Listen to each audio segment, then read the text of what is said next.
Hello, welcome back. I'm Richard Warner, and this is Erica Arvold. Hello. And we have a great question for today.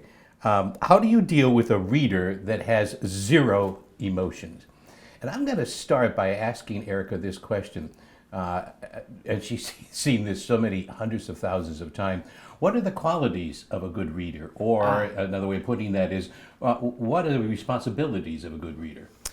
I think an excellent reader must be aware that this is another performer's audition, and to give and respond in a way that is not going to take away from that audition, as well as that goes volume-wise with their voice. I think their volume needs to be dampened, but not muted to an extent that no one can hear anything, but just well aware. And also the reader needs to keep their eye line right next to the camera lens so that the performer auditioning, as they look right into that reader's eyes, it's just off camera. Right. So with that in mind, I think the best way of answering this question when you get zero emotion is to do this. And we talk about total preparation, to be totally prepared, to actually anticipate this is a possibility. Which means this, my tip would be that as you prepare, see it almost from a directorial point of view.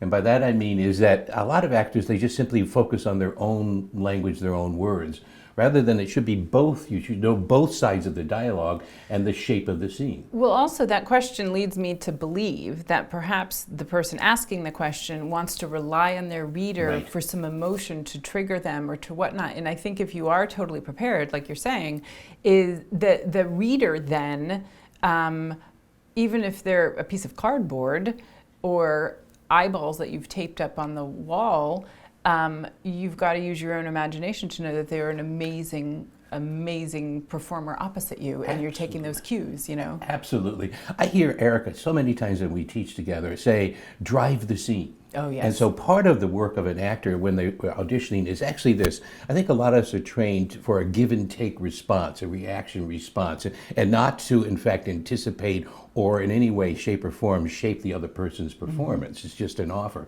Well, you can't do that in audition. And so for me is if you could do this, and this takes a bit of experience, which is it's not so much the emotional value, the subtextual emotional value of the word, it's the word itself. So you can have trigger words. You can shape those so that the word conjures something, as Erica points out, an imaginative choice.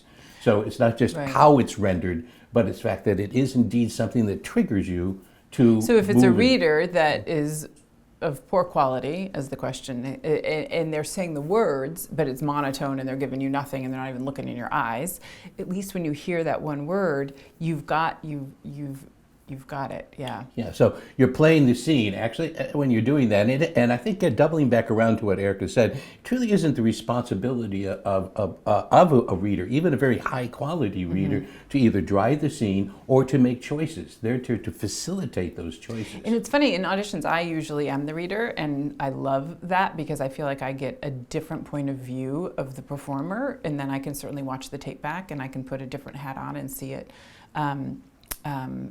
From that point of view as well, but sometimes what I like is certainly a reader listening to what I'm saying and perhaps spontaneously reacting in a different way than was prepared. But the driving the scene business that's the key. That's really the key. So no matter if your reader is great or your reader is horrible, or if it's a piece of cardboard, driving the scene is your responsibility. It shows you are a fantastic actor. It shows that you have confidence in what you're doing, and you've really done preparation, and you know what the subtext is, what the writer means. I think that's driving the scene, is you understand the story, and that's more important than, say, give a good performance. Does that make sense? Let's leave it there. That's perfect. Hope that helps.